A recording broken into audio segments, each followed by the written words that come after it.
മാനസത്തിന് നമസ്കാരം. ബുദ്ധിമാനായ ആട്, അതാണ് എന്റെ കഥയുടെ പേര്. ഒരിക്കൽ ഒരാട് വഴിതെറ്റി കാട്ടിലെത്തി.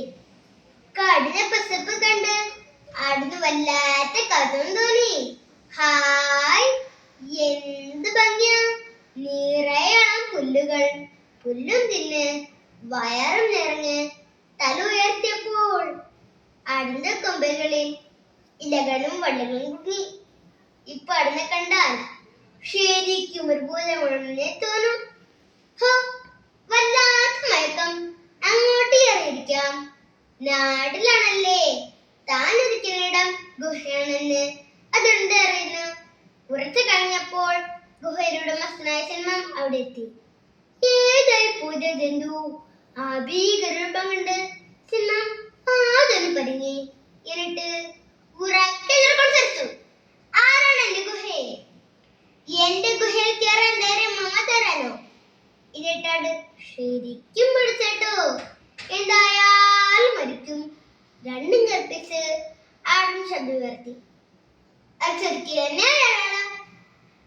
ആ സ്വരത്തിൽ തന്നെ സിംഹത്തിന്റെ ധൈര്യം ചോർന്നു. ഇവനാൾ ചില്ലറക്കാരനല്ലോ.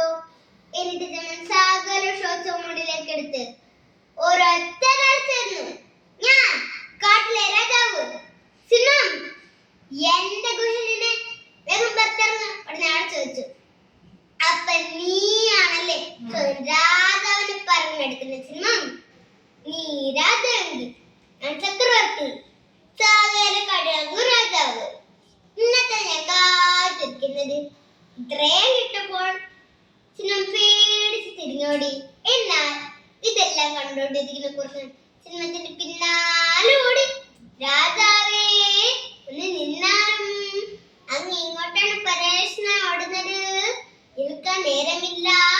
ആ ചക്രവർത്തി എന്നെ കഥ കഴിക്കും. ചക്രവർത്തിയോ? അതെ, അങ്ങനെ ഒരു ജന്തു എന്റെ ഗുഹയിൽ കയറി ഇരിപ്പുണ്ട്. ഇനി കാട്ടിൽ രക്ഷയില്ല. രാജാവില്ലാത്ത മറ്റേതെങ്കിലും കാടുണ്ടെന്ന് ഞാൻ നോക്കട്ടെ, സിംഹം പറഞ്ഞു. ഈ സിംഹത്തിന് പണത്തോടെ മാത്രമേ ഉള്ളൂ, ബുദ്ധിയിലില്ല. തിരിച്ചു. പ്രഭു, അങ്ങാരോ പറ്റിച്ചതാ. വാസ്തു എന്തെന്നറിയാൻ ഞാൻ നോക്കിയിട്ട് വരാം. ഗുഹക്കരിക്കാൽപ്പട് കണ്ടപ്പോൾ അത് കുറെ നാൾ പിടിട്ടി. എന്റെ കുറുക്കൻ വീണ്ടും സിംഹത്തിന്റെ അരികിലെത്തി. പ്രഭു, അങ്ങയുടെ ഗുഹയിൽ എത്രയാളാണ്? ആടോ? അതിനറിയാം. ഞാൻ എത്രയോ ആടുകളെ ഗ്രാമത്തിൽ നിന്ന് മോഷ്ടിച്ചിട്ടുള്ളതാ. അങ്ങ് ധൈര്യമായാലും പേടിയാണെങ്കിൽ എന്നെ പിറകിൽ ഒടിച്ചാലും മതി. കാട്ടിലെ രാജാവ് ഞാൻ പൊന്നിസാറിനായി കുറക്കുന്ന പിന്നോളിക്കുക. സിംഹം പുറത്തു.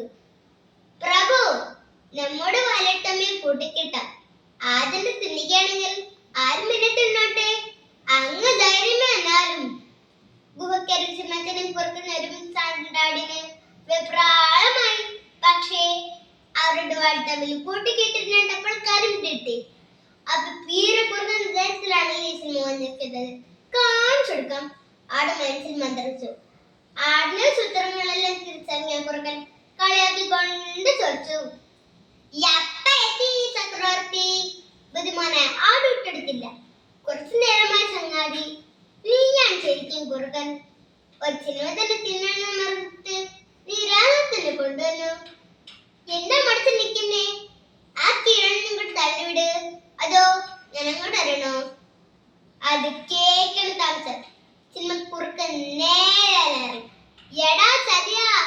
എന്നിട്ട് ഒരൊത്തോട്ടായിരുന്നു വായിക്കിടുന്ന കുറുക്കൻ നേരം. പിന്നെ പറയണ്ടോ?